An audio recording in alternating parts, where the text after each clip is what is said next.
Thanks, Andrew, and thanks, KK. So a couple of weeks ago, I was down in Washington, D.C., giving a presentation at one of the regulatory bodies.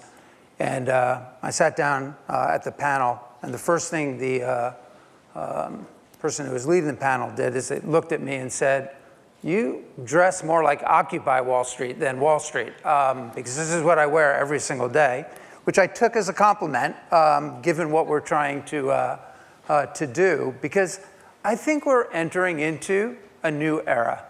We're entering into an era that I call the era of the non-bank. It's going to be a time where all of us will have the power of a bank, the power of a bank branch, resting in the palm of our hand. And it used to be, not that many years ago, that if you wanted to exchange money in any way, if you wanted to take money and then pay your bills, you went to a bank branch, you deposited your money, and then you wrote out a check. If you had a check and you wanted to deposit it, you went to a bank branch, and then maybe you could use a debit card to make purchases offline or online. But the intermediary was the bank. And the truth of the matter is, in a new model looking forward, it just doesn't have to be that way anymore. Bank branches are going to become obsolete because technology is going to replace them. Digital wallets are really morphing into full-service money management and movement tools. You can take a picture of a check with your cell phone and deposit it automatically. There are ways that you can take cash now, and I'll talk about this in a bit, and go to places that you already go to, give that person cash, and it's deposited immediately onto a digital platform. And then right from that digital platform, you can pay your bills.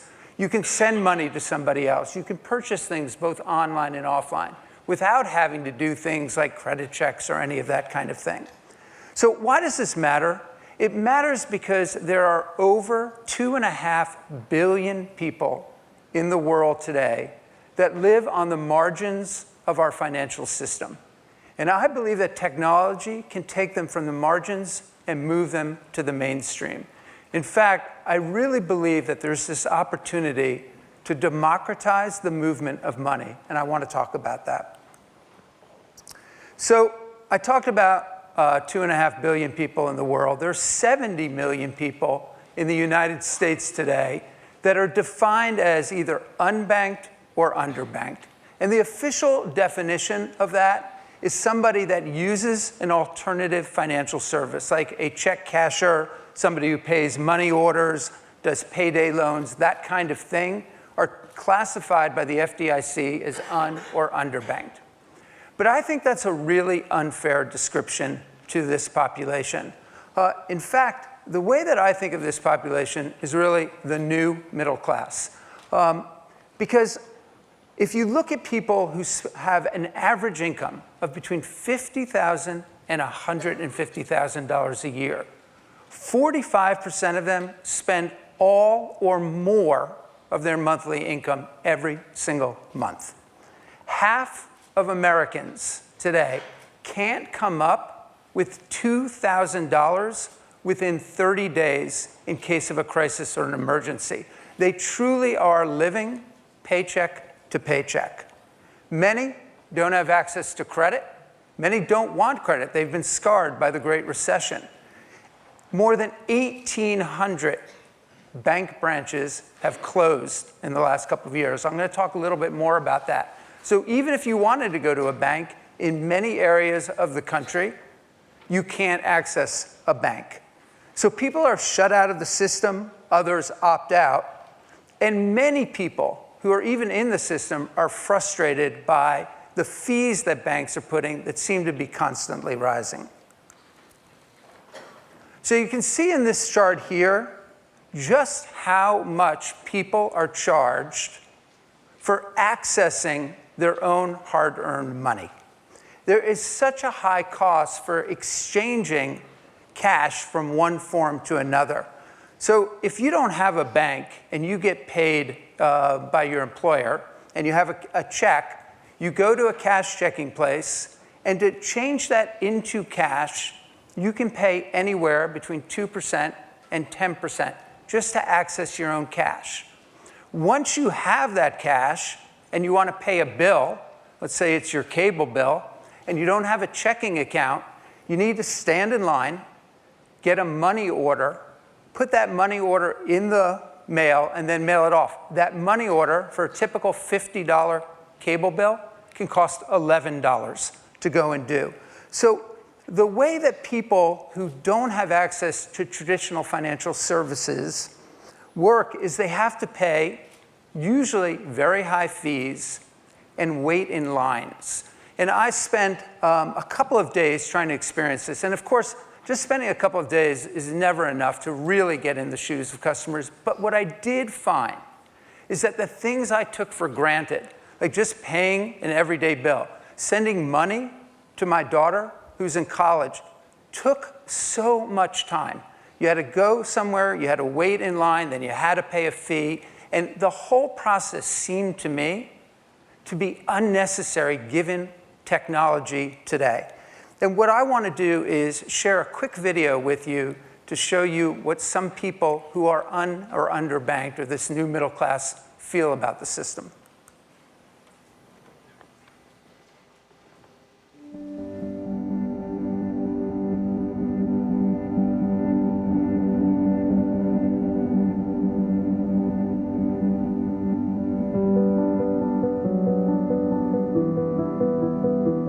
So I got my degree in theater and I moved here about 2 years ago. Right now, I'm not in a position where I can pay back my student loans, and that's been scary. It's been almost 2 years since I have not had a bank account. Now I do construction, I try to get paid in cash. I've stopped banking. I don't have a bank account. In my room, I have one box for my checking, then I have another box for my savings. In New York alone, we have over 800,000 adults that are not banked. Cashing checks, paying bills, money transfers. It's expensive to not have a bank account because everything else that the rest of us do for free costs money. I've got a lot of friends who don't qualify for credit cards. They have no way of depositing their checks or making their bills. I definitely think that my generation can use help in managing their money. It's like a part-time job, arranging around not having a simple thing as a card. People don't realize how easy they have it. I have to find a middleman to help me with my system of living. People look at you and they go, what the heck is wrong with you? You don't have a bank account. You need to push past this question of, well, they don't have a lot of money, or they don't save money, or they don't really understand how banks work, because none of those things are true. I just want what everyone wants, in the traditional scheme of things. I want to be financially secure. I want to be in charge of my money, and I want to be debt-free. I spend money just like everybody else. I'm just not sliding plastic in now. I'm spending cash because that's the way I have to do it. Life is going to get crazier and crazier and busier and busier, and then my money is going to have more avenues to go through. There are times I wish I had that savings account. There are times I wish I could, go in and talk to somebody about retirement. When you talk about connecting to these populations and thinking about how many people are out there disconnected and yet spending money on financial services, I think the profit motive and the capitalist structure should work perfectly. Do we really want their business? Yes, you want their business. They just spent $19 million in the Bronx on check cashers. My hopes for the future is to find a system that will make having money a lot simpler. So if I could have anything, I would want to have an app on my phone that I could pay my bills online, direct deposit for other people's accounts, and put my checks into. I've got a lot of friends that would help. Financial empowerment is really the antidote, the key, the super vitamin to how it is we make smart, efficient investments in getting people on their feet in a more holistic financial way. Being able to have an account, to have access to the card, just slide that card in and take care of things, it would feel like a privilege. I would feel human again. I would feel like I've been saved.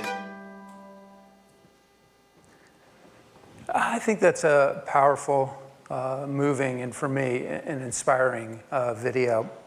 Underserved customers want what all of us want.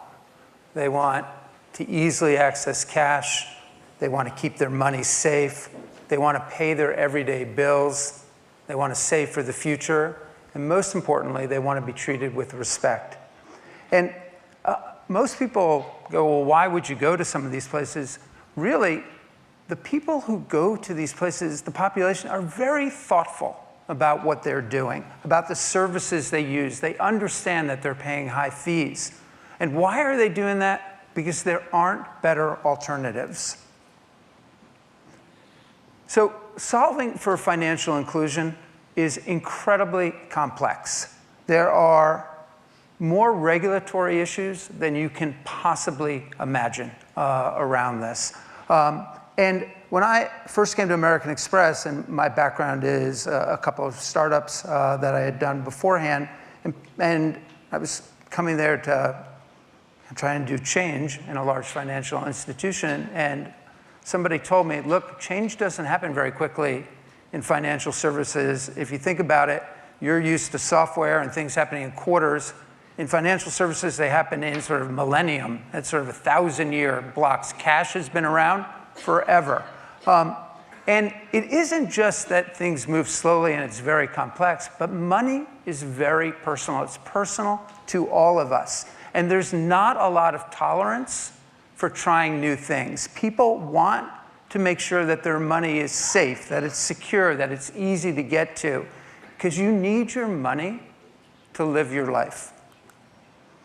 So it was interesting as I went back in this, changing behavior is really hard. The first ATM that we now take for granted was put out into the market by Chemical Bank in 1969. And they put out an ad that said, starting tomorrow morning, Chemical Bank will never close. And there they were, ATMs sat around, basically unused for a decade. It wasn't until the 1980s that people started to feel comfortable with it.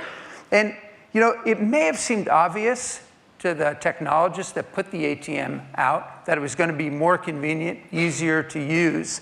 But better does not always imply trusted. And that's very important when moving and managing your money.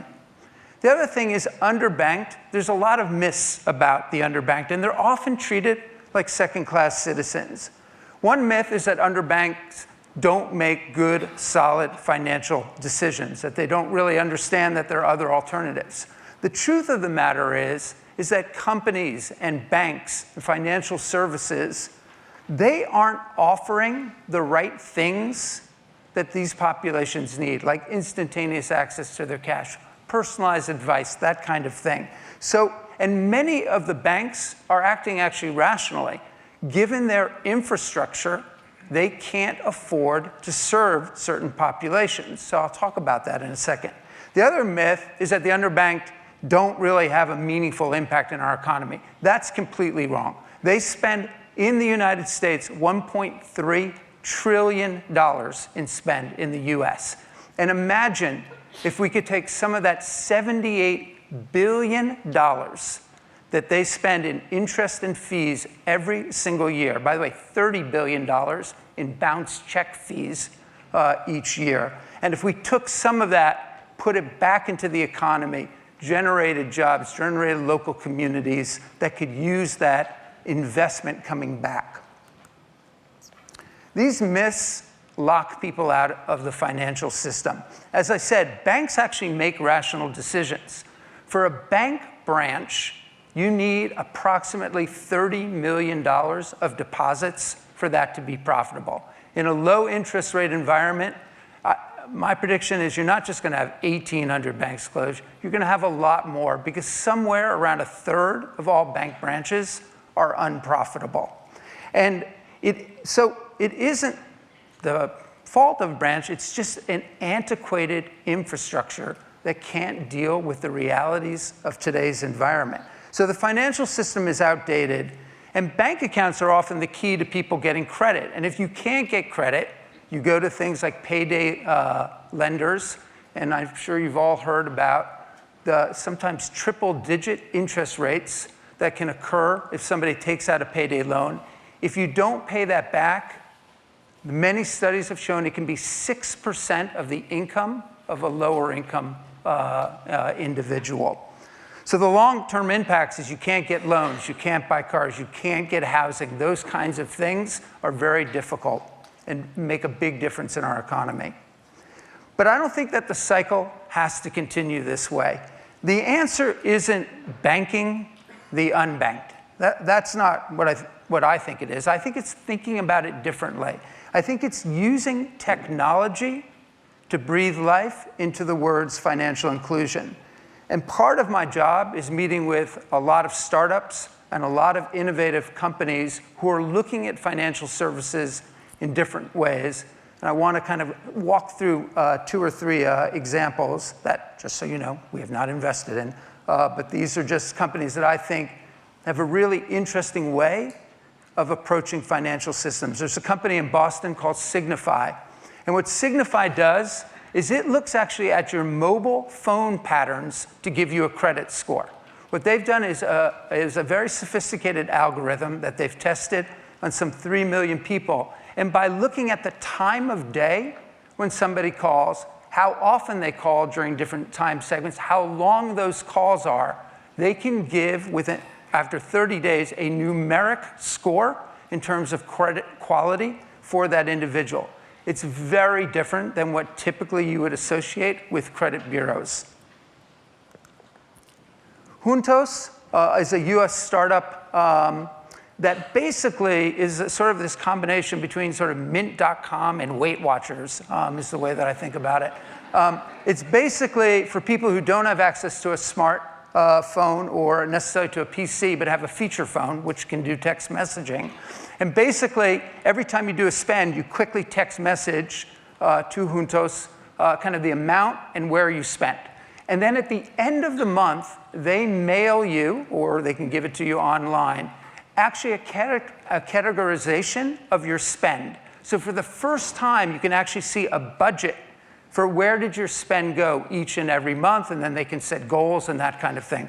Very interesting startup. And then one other example, in India, the post office outnumbers bank branches 17-1.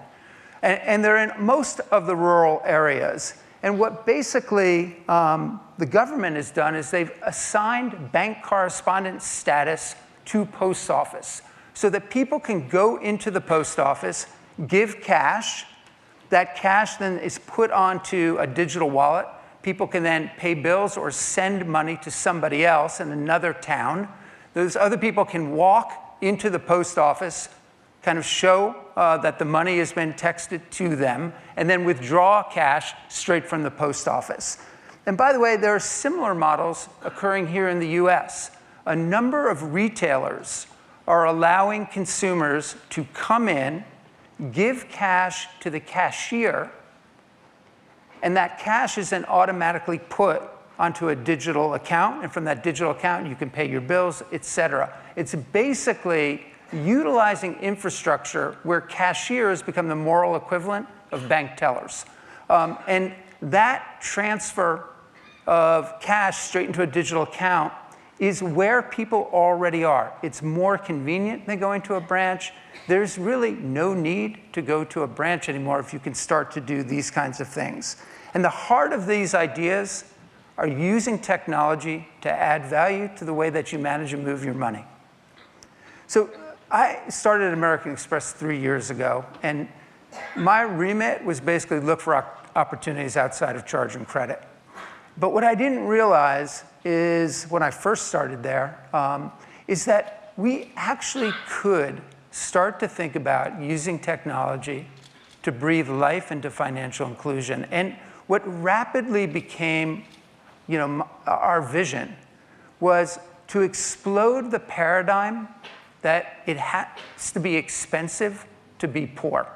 I don't know if you've heard that, but it's true in many statements. Ironically, the less money you have, the more it costs you to manage and move it. And with technology, that just doesn't need to be the case anymore. Managing and moving your money should be a right and not a privilege. So there's no question that change is going to sweep through the financial industry. Financial industry is no different than other industries where technology has touched down. The technology is like this digital tornado. It touches down, it sort of sucks up traditional industry, spits it out, new business models arise. And the real question for all of us to wrestle with is how do we use technology to solve financial inclusion? Financial exclusion is a huge problem in our world. And there are so many problems in our world that seem to be intractable. But this one doesn't have to be. The real question is, how do we wrestle with the things that technology can do and can't do? What do we think about in terms of the regulatory bodies across the world? Can NGOs step in and help? How do we think about changing consumer behavior, and what does it take to go and do that?